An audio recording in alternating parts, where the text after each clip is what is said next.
कई बार रिश्तों के बीच छोटी छोटी बातें बड़ा रूप ले लेती है।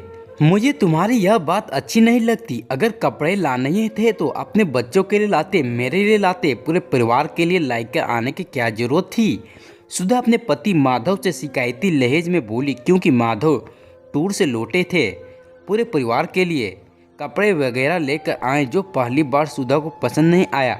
सुधा, आज तुम ये कैसी बात कर रही हो? इस घर में ऐसा कब से होने लगा? जब भी आता हूँ तो सबके लिए आता है। जाओ सबको बुला कर लाओ, मैं अभी सबको भी दिखा दूंगा और हाथ हाथ दे भी दूंगा। माधव ने अपनी पत्नी सुधा की बात पर आश्चर्यचकित होते हुए कहा, क्योंकि उसने पहली बार ऐसा बोला, वरना वो तो खुद ही सबको बुलाकर अपने हाथ से देते।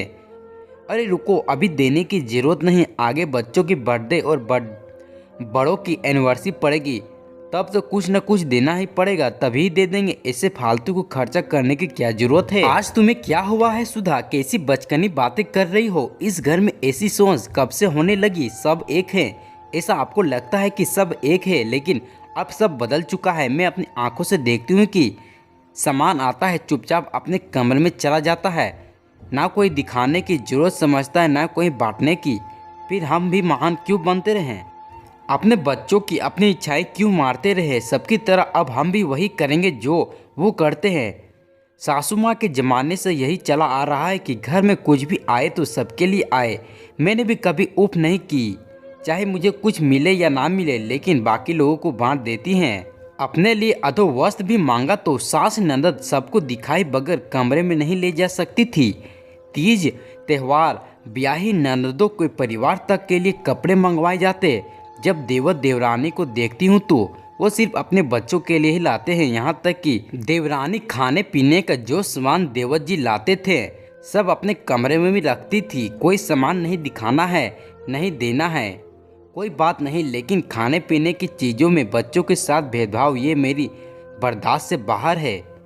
एक दिन देवर जी किसी बात पर सुधा पर तंज कस रहे थे तो सुधा से रहा नहीं गया और बोल दी, भैया आप तो मेरे साथ इतने सालों से रहे हैं, आपको कभी नहीं लगा कि इस तरह की चालाकियाँ करती हूँ मैं या आपके भाई? जब भी कहीं जाते, यहाँ तक कि मायके भी जाते, तो आप घर में सबके लिए सामान लेकर आती थी। कभी कोई भी खाने का पीने का सामान आप लोगों से छुपाकर नहीं रखा।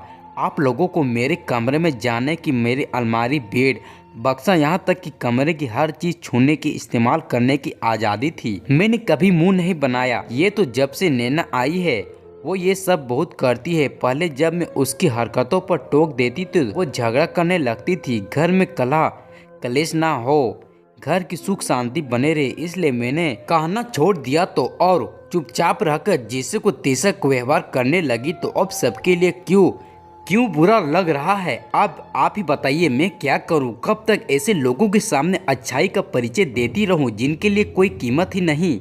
बस मेरी आदत नहीं कि घर की एक एक बात मैं आपसे बताने आऊं, और नैना इसी बात का भरपूर फायदा उठाती है।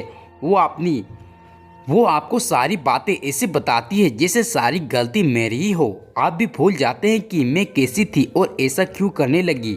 राघव को शर्म से झुक गया। आप कहे तो सही रही है भाभी, गलती मुझसे ही हो गई है, जो नैना की बातों पर आकर आपको गलत समझ लिया और उसका साथ दिया।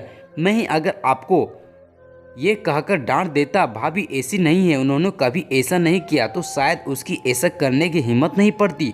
देवर जी अपनी गलती समझ गए थे और उन्होंने उसे सुधार भी लिया, लेकिन उसकी पत्नी नैना अपनी करतूतों को सामने आते देखा सुधा से अपने भी ज़्यादा चिढ़ने लगी। वो अपने ही किए पर कायम रही तो फिर सुधा ने भी उसके साथ जैसे को तैसा वाला ही व्यवहार रखा, उससे निश्चित दूरी बना ली। कई बार रिश्तों के बीच छोटी छोटी बातें बड़ा रूप ले लेती है। इन्हीं छोटी छोटी बातों से सुधा और नैना के रिश्ता जिंदगी भर के लिए खट्टा हो गया।